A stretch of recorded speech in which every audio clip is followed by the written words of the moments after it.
দুইটি পাপ আল্লাহ কখনো ক্ষমা করবেন না। এজন্য অবশ্যই দুইটি পাপ থেকে আমাদেরকে দূরে সরে আসতে হবে।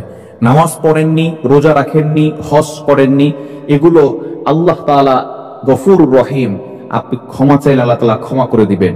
কিন্তু দুইটি পাপ এমন রয়েছে যে এই পাপগুলো আল্লাহ তাআলা কখনো ক্ষমা করবেন না। নাম্বার ওয়ান, এক নাম্বার হচ্ছে বান্দার হক। যারা বান্দার হক নষ্ট করেছেন, আপনি অন্যের মাল অন্যায়ভাবে আত্মসাৎ করেছেন, বান্দার হক নষ্ট করে আপনি হজ করতে গিয়েছেন, এই হজ আল্লাহ কবুল করবে না।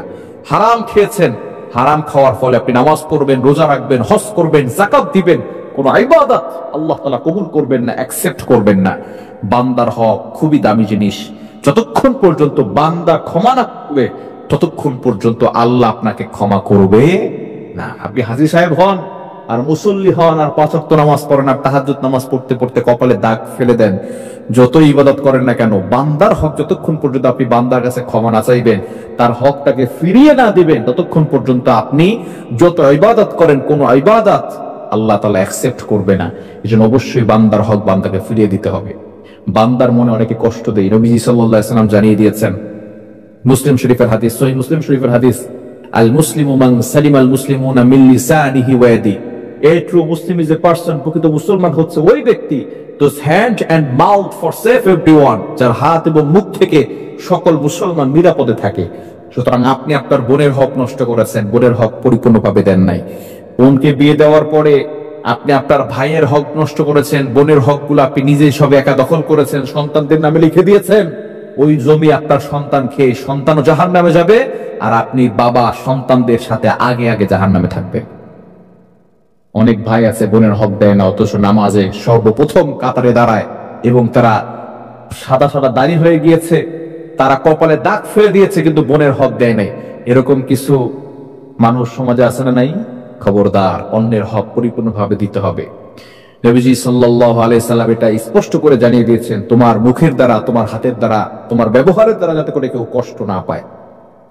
এজন্য বান্দার হক কখনো নষ্ট করা যাবে না।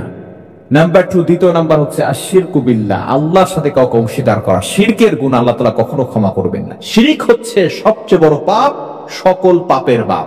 ক্যান্সারের অ্যানসার আছে, কিন্তু শিরকের কোনো অ্যানসার নাই।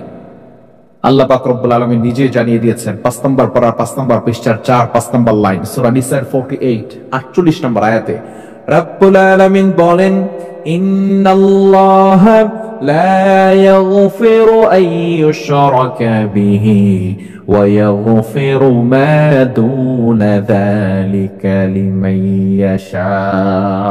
আল্লাহ পাক রব্বুল আলামিন সব গুনাহ ক্ষমা করবেন, কিন্তু যারা শিরিক করবে তাদের গুনাহ আল্লাহ কখনো ক্ষমা করবেন না।